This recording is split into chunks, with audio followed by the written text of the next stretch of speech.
The morning the helicopter came was the same morning they decided the quiet new nurse didn't belong, and that irony would echo through the hospital halls long after the blades stopped spinning. The day began with fluorescent lights humming over polished floors, with the smell of antiseptic and burnt coffee hanging in the air, and with a woman named Hannah Pierce tying her hair back in the locker room, steadying her breathing as if she were bracing for impact. She had learned long ago that the first minutes of a day could decide its tone, and something in her chest told her this one would leave a mark. Outside, clouds gathered low over the Midwestern sky, heavy with rain, and the kind of secrets people never expect to surface. If you believe in kindness, in second chances, and in the idea that every person carries a story deeper than what we see, take a moment right now to like, comment, share, and subscribe to this channel. Stories like this remind us why empathy still matters. Hannah was new to St. Catherine's Medical Center in a small American coastal city where the hospital overlooked a gray-blue stretch of water that once launched ships into war. She spoke softly, moved carefully, and kept her eyes lowered. Not from fear, but from habit. Her resume was impressive, yet she never led with it. She had learned that silence often invited assumptions, and in a place where speed and ego ruled, assumptions came fast. Other nurses, veterans of the ward, watched her with thin smiles and whispered judgments. They called her timid when she asked questions, slow when she double-checked medication, strange when she avoided the break room chatter. They did not know that Hannah had trained herself to notice details most people missed, or that her calm was not weakness but discipline forged under pressure. Her first weeks were a steady test. A senior nurse named Meredith scoffed when Hannah volunteered for extra shifts, implying she was trying too hard. A physician named Dr. Collins barely acknowledged her presence, correcting her in clipped tones in front of others. Even patients sensed the undercurrent, some mistaking her quiet for uncertainty. Hannah absorbed it all, letting the words slide past her like rain off glass. At night, she returned to a small rented house near the docks, where she ran along the shoreline until her lungs burned, the rhythmic crash of waves grounding her. She kept a single framed photograph on her dresser, turned face down, a reminder of a life she had buried to survive.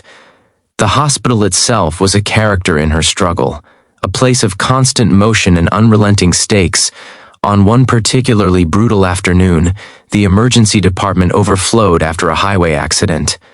Alarms rang, gurneys crowded the halls, and tempers flared. Hannah moved through the chaos with quiet precision, anticipating needs, catching a near-fatal medication error before it reached a patient, stabilizing a panicked child with steady hands. Few noticed. Those who did dismissed it as luck. When she retreated to a corner to breathe, Meredith laughed and told others the new nurse couldn't handle pressure. Hannah said nothing, though her jaw tightened, memories stirring of pressure far worse than this. It was the following week when everything changed. A storm rolled in hard and fast, rain slashing sideways, thunder rattling the windows. The hospital braced for another long night when the air itself seemed to split open. The sound came first, a distant thrum that grew into a roar, vibrating through walls and bones. Staff paused, confused, as a Navy helicopter descended toward the emergency helipad, its searchlight cutting through the rain like a blade. Wind tore at coats and scrub tops as security scrambled. This was not a scheduled landing. This was urgency incarnate. Inside, tension snapped tight. Word spread that a critical extraction was incoming. A wounded operative pulled from a training exercise gone wrong offshore. The medical team prepared, adrenaline surging, but there was a problem that set fear blooming in experienced eyes. The injury was complex, compounded by trauma patterns unfamiliar to civilian medicine, requiring someone with intimate knowledge of combat physiology under extreme conditions. A Navy officer moved through the department with controlled intensity, his presence commanding silence, asking for a specific kind of expertise that no one on the roster seemed to have. That was when the officer's gaze landed on Hannah. Recognition flickered, something sharp and certain, and the room shifted. Hannah felt it like a current passing through her. She straightened, years of conditioning snapping into place, and stepped forward without hesitation. Hands that once mocked her, now stilled. Faces that had dismissed her searched for context they did not possess. The officer identified her not as the quiet new nurse, but as a former SEAL combat medical professional, trained in the very scenarios now unfolding, someone who had once run toward gunfire with a medic pack and a prayer. The revelation rippled outward. Hannah's past, so carefully guarded, surged into the present. She had served under a different name, survived missions that never made headlines, held the hands of teammates as life slipped away in places most Americans would never see. She had left that life not because she was broken, but because she wanted to heal without destroying herself. Civilian nursing was supposed to be peace. Instead, it became another battlefield of judgment. When the patient arrived, time compressed. Hannah took control with calm authority, guiding the team through procedures that felt alien to them but second nature to her. She adapted equipment, anticipated complications, and stabilized the operative with a focus that bordered on reverence. The mocking stopped, replaced by awe and, in some cases, shame. Dr. Collins watched her work, realizing how narrow his view had been. Meredith stood frozen, confronted by the quiet strength she had mistaken for fragility. Hours later, as the storm eased and the helicopter lifted back into the sky, the ward exhaled. The patient was alive, stabilized, and on the path to recovery. The officer thanked the hospital, but his gratitude lingered on Hannah, acknowledging not just her skill but her sacrifice. She nodded, emotion contained, and returned to her duties as if nothing extraordinary had happened. But everything had. In the days that followed, the atmosphere shifted. Colleagues approached Hannah differently, with respect edged by curiosity. Apologies came, some clumsy, some sincere.